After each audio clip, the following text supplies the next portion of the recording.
Bonjour à tous, bienvenue dans cette nouvelle vidéo de conseil éditorial. Je m'appelle Johanna Sébrien, je suis autrice, éditrice, conseil éditorial et professeure de scénario. Aujourd'hui, on va parler de la publication d'un livre, toutes les formes qu'elle peut prendre, ce qu'on peut en attendre, les impacts d'une publication sur votre vie d'écrivain et puis sur votre future production littéraire. Et ce sont des sujets extrêmement importants, si ce n'est les plus importants, si on a envie de pouvoir gérer sereinement sa vie d'écrivain. C'est pour ça que je vous en parle aujourd'hui. Alors, la publication d'un livre, ça veut dire quoi? Déjà, publier son livre, ça veut dire rendre public. Et donc, ça veut dire que forcément, vous allez montrer votre texte aux autres, vous allez être exposé au regard de l'autre. J'ai fait une vidéo là-dessus où j'ai demandé à 3 auteurs d'intervenir et de me parler de ce regard de l'autre, de la façon dont ils parviennent à le gérer, ou pas trop, parce que c'est vraiment une question compliquée. Arriver à recevoir des critiques, qu'elles soient positive ou négative, donc je vais plutôt d'ailleurs parler de retour. C'est vraiment une question qu'il faut se poser quand on veut publier un livre. Est-ce que je suis suffisamment armée pour intégrer ces différents retours, qu'ils soient positifs ou négatifs? Parce qu'il y en aura forcément, même si vous publiez dans un cercle extrêmement restreint, même si vous le faites de manière numérique, etc., vous aurez des retours. Donc, il faut en fait apprendre à gérer ce regard de l'autre. Je vous invite à regarder cette vidéo dont je vais vous mettre le lien en dessous. Gérer le regard de l'autre, ça se fait pas du jour au lendemain, c'est toujours compliqué, hein. Il n'y a pas de recette miracle. Moi, je pense qu'il faut surtout rester authentique et fidèle à soi-même pour être sûr d'avoir produit quelque chose qui nous ressemble, dont on peut se sentir fier. Si ça, c'est un sentiment que vous ressentez une fois que vous avez publié un texte ou achevé son écriture, si vous sentez que vous avez été fidèle à vous-même, que vous avez aucunement trahi ce que vous êtes, vos intentions d'auteur, etc., je pense que vous avez fait le job, hein, comme on dit, et que vous n'aurez pas à rougir de ce que vous aurez écrit, quels que soient les retours qu'on pourra vous faire. Je dis pas donc que ce sont des questions simples, je pense vraiment qu'il faut aller vers sa propre vérité. Sa propre vérité, donc si elle est exposée dans un texte à travers une fiction, elle ne plaira pas de toute façon à tout le monde. Il y a des gens qui n'aimeront pas vos textes, il y a des gens qui vont les aimer, il y en a qui vont les adorer. C'est comme ça, c'est pas grave du tout. Après, je pense qu'il faut aussi distinguer l'écriture pour soi de l'écriture pour les autres. Il y a des gens, et moi j'en fais partie aussi, hein, qui parfois écrivent donc des textes qui n'ont pas vocation à être publiés, qui sont destinés à soi-même, qui visent parfois à régler des choses. Il y a une vocation en fait qui est très thérapeutique dans l'écriture, tout le monde le sait, c'est pour ça que beaucoup de gens écrivent, hein. Les mots peuvent transformer votre vie, peuvent transformer le regard que vous portez sur certains événements. Du coup, il y a une fonction thérapeutique. De là à se dire que tous les textes doivent être publiés, non, pas du tout. Il faut vraiment se poser la question, est-ce que ce texte-là, je l'ai écrit pour les autres ou je l'ai écrit pour moi, avec toute l'honnêteté dont on peut faire preuve. Moi, il y a des textes, je sais que je les publierai jamais. Je les ai faits parce qu'à un moment donné, il y a des questions qui me turlupinaient. Donc, je me suis dit, je vais écrire là-dessus, ça va me faire du bien. Et d'ailleurs, ça a été le cas. Et ça m'a permis ensuite de passer à autre chose. Donc, je vous conseille vraiment de vous poser la question. Tout n'a pas vocation à être publié. Et c'est là que du coup, j'en viens à la question de la transmission. Parce que la transmission, moi, me paraît essentielle. Qu'est-ce que vous avez envie de laisser derrière vous quand vous écrivez? Les textes restent, hein, vous savez bien, les écrits restent, hein, les paroles s'envolent. Du coup, si les écrits restent, forcément, il y aura potentiellement beaucoup de gens qui pourront lire au-delà de votre vie, hein. Ça fait un peu peur des fois cette idée, mais bon, c'est comme ça. Donc, faut vraiment se poser la question, qu'est-ce que j'ai envie de laisser comme trace dans le monde? Moi, c'est une question que je me pose très souvent, en fait. Moi, j'ai fini par y répondre en me disant que j'aimerais avant tout déjà transmettre des récits qui font rire et qui font du bien aux gens. Voilà, je sais que j'écrirai pas forcément des récits drôles toute ma vie. Là, j'ai écrit une série de romans humoristiques que j'ai terminée cette année. Je sais que ça m'a fait énormément bien de l'écrire, j'ai beaucoup ri en l'écrivant. Donc j'ai envie aussi que les gens puissent passer un bon moment de lecture et rire aussi. Et je trouve que c'est beau, en fait, de transmettre du rire aux gens. Voilà, surtout dans une époque où on a toujours l'impression qu'on nous bassine avec des sujets très durs. Alors je comprends, hein, on est obligé de parler de tout, mais je trouve que le rire et la comédie notamment devraient être un peu plus mis en avant. Ça ferait beaucoup de bien aux gens à mon avis. Du coup voilà, moi c'est une question qui m'a taraudée, j'y ai en partie répondu et puis je pense que je continuerai d'y répondre. Donc posez-vous aussi la question, qu'avez-vous envie de transmettre à travers vos écrits? J'aborde la question un peu épineuse des différentes modalités de publication. Alors avant de rentrer dans des sujets hautement polémiques, je vais essayer de vous les présenter de manière un peu neutre. Vous le savez, il y a la maison d'édition traditionnelle à compte d'éditeur. Ça veut dire que vous n'avez absolument aucun frais à avancer, je tiens à le dire, parce qu'il y a beaucoup de gens qui ne savent pas. Moi je l'ai constaté hein, sur les groupes d'écriture Facebook, hein, les gens ne savent pas du tout comment ça fonctionne. Pour savoir comment ça fonctionne, je m'adresse à vous, hein, les personnes qui ne savent pas du tout. Allez vraiment visiter les sites des maisons d'édition, rendez-vous dans des festivals, documentez-vous. Aujourd'hui, on a Internet, on a tous les moyens à sa disposition pour comprendre comment ça fonctionne. Donc, les maisons à compte d'éditeur, en général, donc, vous proposent une avance, si elles peuvent se le permettre. Et puis vous rémunère en droit d'auteur et s'engage en contrepartie à publier votre livre dans un délai de X mois ou en général ça peut être 6 mois, 1 an, etc. Et à en assurer la promotion, la diffusion, etc. C'est hyper important hein, ce volet diffusion, j'en reparlerai plus bas dans la partie sur les attentes qu'on peut avoir d'une maison traditionnelle. Pour moi, c'est le nerf de la guerre. Hein. C'est pour ça que vous allez très vite le comprendre. J'ai évidemment une préférence très nette pour la maison d'édition à compte d'éditeur. Maintenant, nous avons d'autres modalités de publication. Alors, l'auto-édition est une autre modalité de publication. Elle se fait via des plateformes type Amazon, Fnac ou d'autres plateformes, etc. Là, donc, il n'y a absolument aucun intermédiaire entre vous et votre potentiel lectorat, si ce n'est la plateforme. Et du coup, vous aurez quand même à gérer vos relations avec cette plateforme. Hein. On ne peut jamais se passer d'intermédiaire, hein, sauf si on va soi-même vendre ses livres sur la place d'un marché, à condition aussi de les avoir fait imprimer. Donc de toute façon, il faut aussi aller voir un imprimeur. Mais bon, donc il y a l'auto-édition. Évidemment, souvent, donc c'est vous qui fixez le prix du livre. Ceci dit, sur Amazon, vous avez des seuils minimum à ne pas franchir. Hein. En gros, alors je sais pas, ça a peut-être changé hein, depuis, mais on n'a pas le droit de descendre en dessous d'un certain montant par zone géographique, ce qui est quand même déjà une sacrée atteinte à la liberté commerciale. C'est à vous d'assurer toute la promotion de votre livre, de tâcher de vous faire connaître. Et c'est là que c'est pas simple, hein, on va pas se mentir. Ensuite, vous avez des plateformes participatives et là, vous allez potentiellement demander le soutien financier de vos lecteurs, hein, de vos futurs lecteurs qui vont préfinancer en fait la parution de votre livre pour ensuite payer donc les frais d'impression et puis les frais d'envoi quand vous allez leur faire parvenir votre livre. Etc. Il y a pas mal de plateformes là-dessus. Bon, je ne vais pas trop faire de pub hein, pour tout le monde. Je pense que vous les connaissez aussi. Et j'en viens à la maison d'édition vraiment que je vous déconseille, mais fortement, c'est la maison d'édition à compte d'auteur. Pourquoi je déconseille fortement? Parce que j'ai eu tellement de retours négatifs sur le sujet. Vraiment, j'ai été extrêmement choquée hein, par tous les retours. Non seulement ce sont des gens qui vont vous demander beaucoup d'argent, mais en fait, ils ne vont absolument rien faire quasiment, à part un référencement qu'ils vont vous faire payer sur donc, une plateforme, un référencement qui va faire que vous allez être référencé, donc apparaître dans un certain nombre de librairies, mais ça ne veut absolument pas dire que derrière vous allez vendre des livres. En fait, c'est ça qu'il faut que vous compreniez.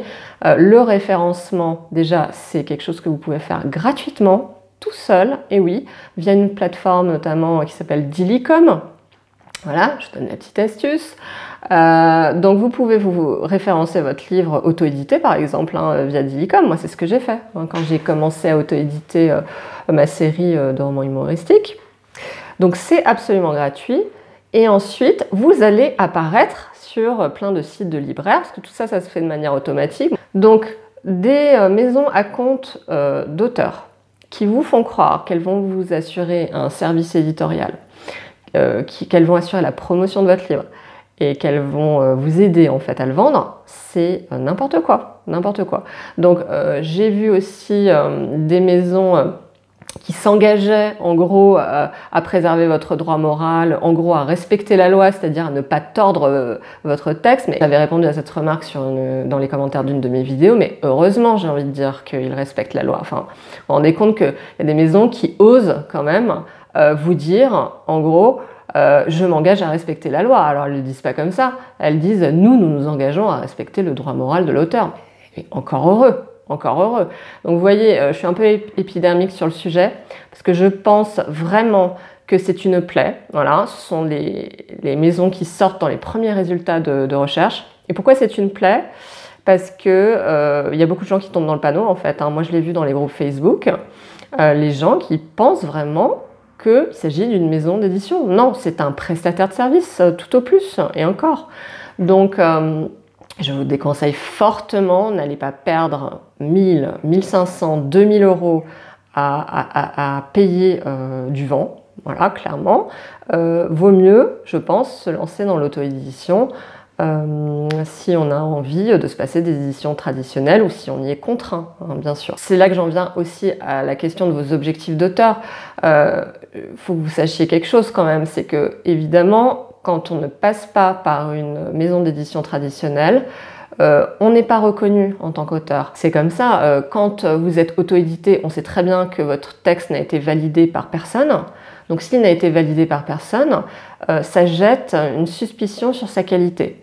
Donc après, on peut me dire qu'il y a de grands auteurs qui décident de s'auto-éditer. Il y a des exemples, effectivement. Il y a Joël Dicker, par exemple, qui a monté sa maison d'édition. Alors, ceci dit, il a monté sa maison d'édition. Il y a des gens comme Riyad Satouf aussi, me semble-t-il, qui a décidé de s'auto-éditer. Mais vous voyez bien qu'on a affaire à des gens qui ont déjà construit leur lectorat, qui ont une très forte notoriété et qui, évidemment, peuvent s'assurer des moyens de diffusion conséquents et qui peuvent publier leurs livres sans avoir besoin de l'aval d'une maison d'édition parce qu'en fait ils ont déjà creusé leur sillon. Pour la plupart des gens ce n'est absolument pas le cas. Donc se lancer dans l'auto-édition, le financement participatif ou les maisons à compte d'auteur, ok, je comprends très bien la volonté de sortir un texte, de faire qu'il ait une existence concrète, mais en tout cas je peux vous le dire que ça ne pèsera en rien dans la balance si vous voulez construire une carrière d'auteur. C'est là qu'il faut vraiment définir ses objectifs. C'est quoi votre objectif? Est-ce que c'est de devenir un écrivain reconnu? Est-ce que c'est juste de sortir un livre au format papier qu'il ait une existence concrète? Si c'est ça, il n'y a pas de problème. Il faut dans ces cas-là que vous vous adressiez à un imprimeur. Je vous assure, ce sera beaucoup moins cher et plus rapide. Vous faites imprimer votre livre. Ensuite, vous le diffusez par vos propres moyens via des plateformes où vous paierez en gros des commissions, mais ça vous coûtera beaucoup moins cher que de passer par des prestataires qui vont vous prendre votre argent, quoi. C'est là que j'en viens à la partie sur la maison d'édition traditionnelle.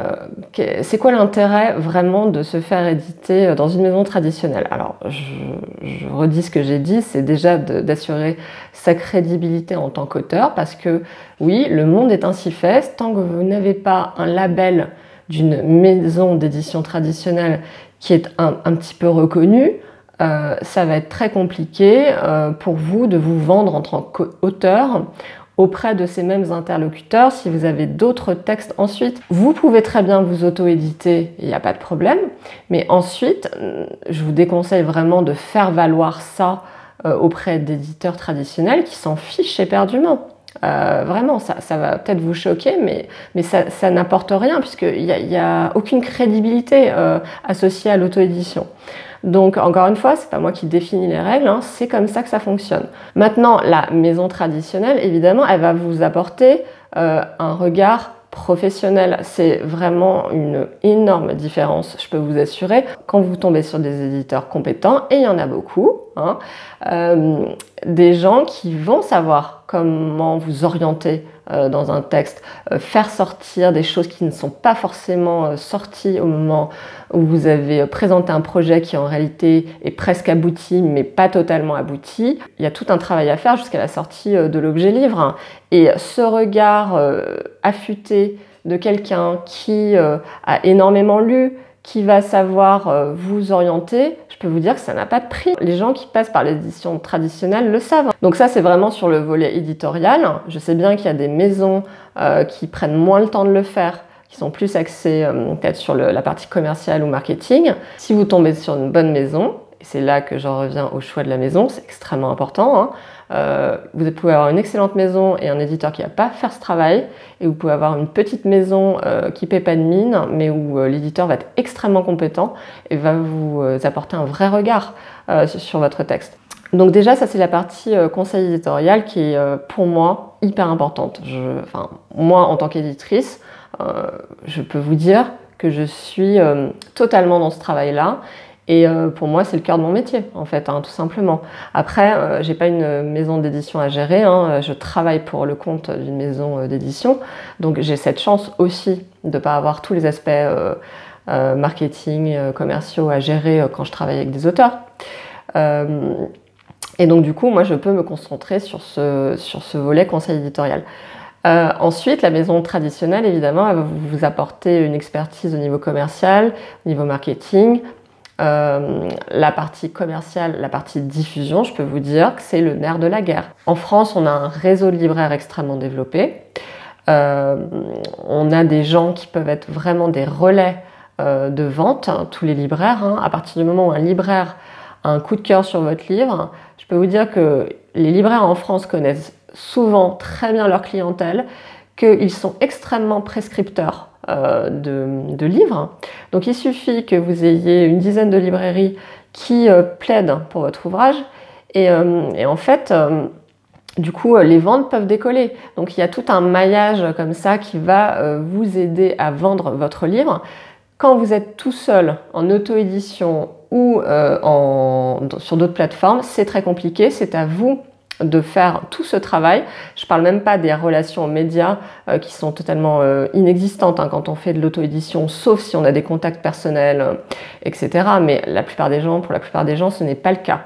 Donc, sans relais médiatique, sans un bon réseau de diffusion, sans un soutien des libraires, je peux vous assurer que c'est très, très compliqué.